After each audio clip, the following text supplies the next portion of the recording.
स्वागत है आप सभी का शर्मिष्ठा एकेडमी में। मैं हूं आपका दोस्त रोहन और आज इस वीडियो के लेक्चर में मैं आप लोगों को खोरठा साहित्य की एक कहानी के बारे में बताने वाला हूं।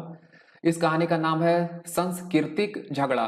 तो यहाँ पर जो कहानी है हम लोगों के सामने में, इस कहानी का नाम है सांस्कृतिक झगड़ा और इसकी जो रचना है वो रचना की गई है चितरंजन महतो के द्वारा। चितरंजन महतो जो हो गए वो इस कहानी के राइटर हो गए। इस कहानी में दो अलग संस्कृतियां हैं जो कि प्राचीन और नवीन है के बीच बहस को बताई गई है। तो यहाँ पर ये जो कहानी है उस कहानी में बहस को बताई गई है और ये बहस किसके बीच में हो रही है, तो दो अलग संस्कृतियों के बीच में ये बहस हो रही है। और ये दो अलग संस्कृतियां कौन कौन सी हैं, तो एक है प्राचीन और दूसरी संस्कृति कौन है, तो वो है नवीन। ये दोनों संस्कृतियों के बीच में बहस हो रही है और यही बहस को बताई गई है इस कहानी के द्वारा। दोनों संस्कृतियां अपने आप को श्रेष्ठ करने में लगी हुई है। यहाँ पर जो दो संस्कृतियां हो गई, जिसका एक नाम हो गया प्राचीन और दूसरी संस्कृति का नाम हो गया नवीन, ये दोनों की दोनों संस्कृतियां जो है वो अपने आप को श्रेष्ठ और बेहतर साबित करने में लगी हुई हैं। दोनों का इंटेंशन है कि अपने आप को बेहतर बताया जाए। प्राचीन का कहना है कि मैं बेहतर हूं, नवीन का कहना है कि मैं बेहतर हूं, मैं श्रेष्ठ हूं। जबकि सच्चाई यह है कि दोनों अपने स्थान पर बेहतर हैं। लेकिन अगर वास्तविकता की बात की जाए और सच्चाई अगर देखी जाए तो ये दोनों की दोनों संस्कृति जो हो गई प्राचीन और नवीन, ये दोनों ही अपनी अपनी जगह पर बेहतर है। कोई किसी से भी नीचे है नहीं। पुरातन संस्कृति का विकास वन या जंगल में हुआ है। अब यहाँ पर जो पुरातन संस्कृति हो गई, इस संस्कृति का विकास हुआ है वन से या फिर कह सकते हैं जंगल से। दूसरी ओर नवीन संस्कृति का अभ्युदय नदियों के बगल में स्थित मैदानी जगहों पर से हुआ है। इसके विपरीत में जो सबसे नई वाली संस्कृति है नवीन संस्कृति, इसका विकास हुआ है मैदानी जगह पर। और ये मैदानी जगह कहाँ है, तो ये नदियों के बगल में स्थित जो मैदानी जगह होते हैं वहां से नवीन संस्कृति का अभ्युदय हुआ है, राइज हुआ है। नवीन संस्कृति को आधुनिक संस्कृति भी बोल सकते हैं। जो नई वाली संस्कृति होती है उसको आधुनिक संस्कृति भी बोल सकते हैं। नवीन संस्कृति प्राचीन संस्कृति को विकास से अछूता मानती है।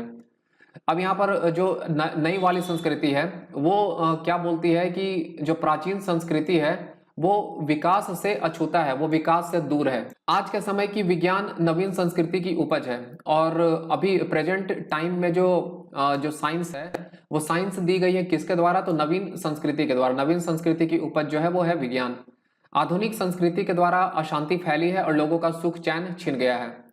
और जो आधुनिक संस्कृति है उसके द्वारा अभी हुई क्या है कि चारों तरफ अशांति फैल गई है और लोगों का जितना भी तरह की जो लोगों की सुख थी, चैन थी, आराम थी जीवन की, वो सारी की सारी चीजें जो है छिन गई हैं। अभी के समय में लोगों के बीच में दया, प्रेम, त्याग और करुणा में कमी आ गई है।